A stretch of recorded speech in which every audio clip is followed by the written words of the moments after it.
अक्टूबर 2021 का ये दिन इतिहास में दर्ज हो गया है। भारत ने अब से कुछ दूर पहले ही 100 करोड़ वैक्सीन डोज का आंकड़ा पार कर लिया है। 100 साल में आई सबसे बड़ी महामारी का मुकाबला करने के लिए देश के पास अब 100 करोड़ वैक्सीन डोज का मजबूत सुरक्षा कवच है। ये उपलब्धि भारत की है, भारत के प्रत्येक नागरिक की है। मैं देश की वैक्सीन मैन्युफैक्चरिंग कंपनियां, वैक्सीन ट्रांसपोर्टेशन में जुड़े कर्मयोगियां, वैक्सीन लगाने में जुटे हेल्थ सेक्टर के प्रोफेशनल्स, सभी का खुले मन से, हृदय से बहुत बहुत आभार व्यक्त करता हूं।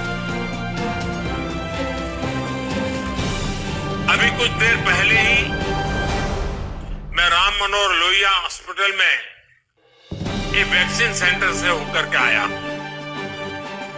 एक उत्साह है और दायित्व बोध भी है कि हमें मिलकर कोरोना को जल्द से जल्द हराना है।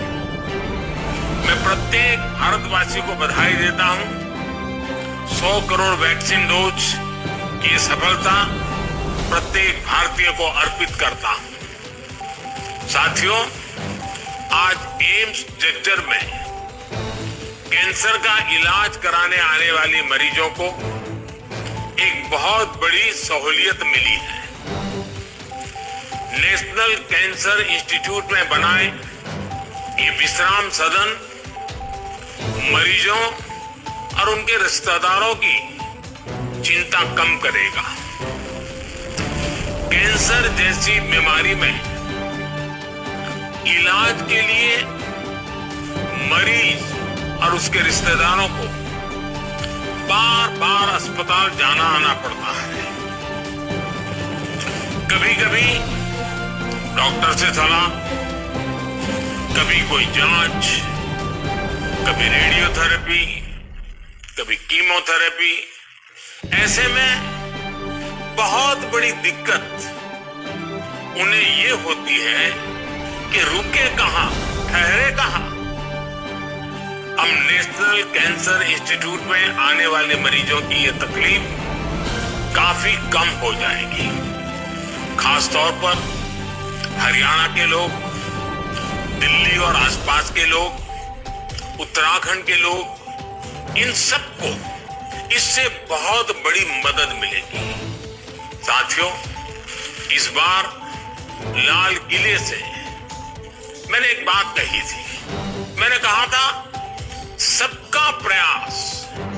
ये सबका प्रयास की जो बात कही थी, कोई भी सेक्टर हो, जैसे ही उसमें सामूहिक शक्ति जुड़ती है, सबका प्रयास नजर आने लगता है, तो परिवर्तन की गति भी बढ़ जाती है। 10 मंजिला ये विश्राम सदन भी सबके प्रयास से इस कोरोना काल में बनकर तैयार हुआ है। और ये भी विशेष है कि इस विश्राम सदन में देश की सरकार और कॉरपोरेट वर्ल्ड दोनों की साझा शक्ति लगी है। इन्फोसिस फाउंडेशन ने विश्राम सदन की इमारत बनवाई है, तो वहीं इसके लिए जमीन देने और बिजली पानी का खर्च एम्स जज्जर द्वारा उपलब्ध कराया गया है।